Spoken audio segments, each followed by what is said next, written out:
samar pamuring suksma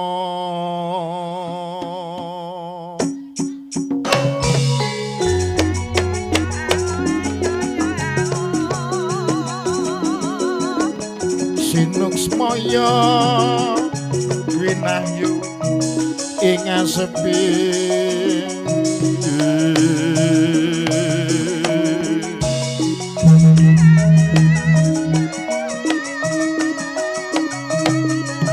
simimpen telenge kalebu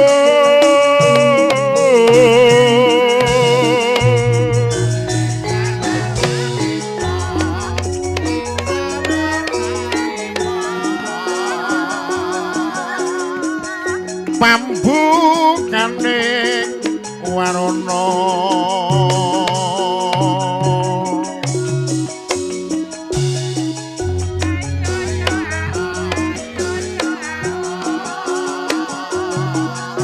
tarlen liep ing luyo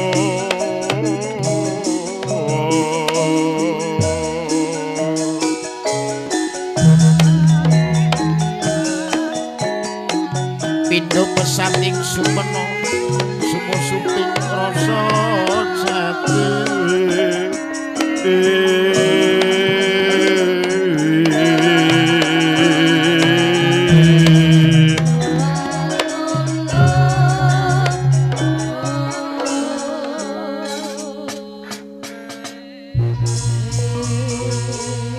Biar putra Prabu Duryudana Rama Dipati Salyantaka kula dipun ulemi ing dinten Respati Legi sakmangke kula kapuri rawuh wonten negari Ngastina leres matur sing nembah nuwun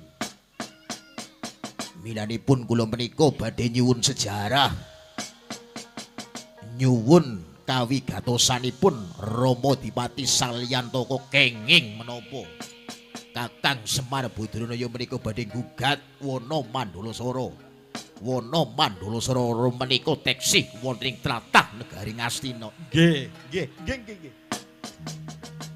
Mangke rumiyin nggih Putra Prabu.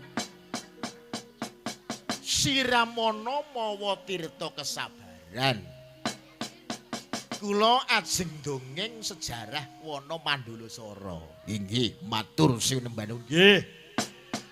Menawi kula dipun ulemi wonten prapatan agung sakmangke kula ken ngaturi larah-larah utawi sejarah wana Mandalasara ngaten sejarahipun nalika semanten inggih menika ingkang paman nggih Kakang Pandhu Dewanata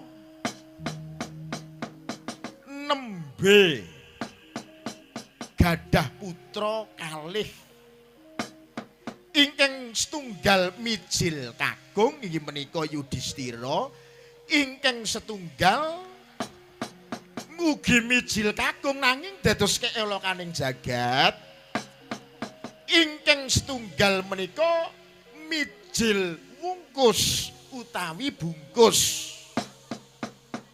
gelandang glundung wonten ing wana Kamiyaka ngantos 8 taun dangunipun. Ngantos 8 taun dangunipun. Nggih Putra Prabu. Wah.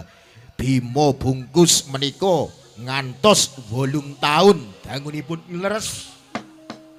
Lah ingkang nenggani Siang Pantaratri menika Kakang Semar Badranaya Nalagareng Petruk Bawor ngantos 8 taun ngantos sewindu gelandang glundung oh inggih lajeng mekaten wonten keelokaning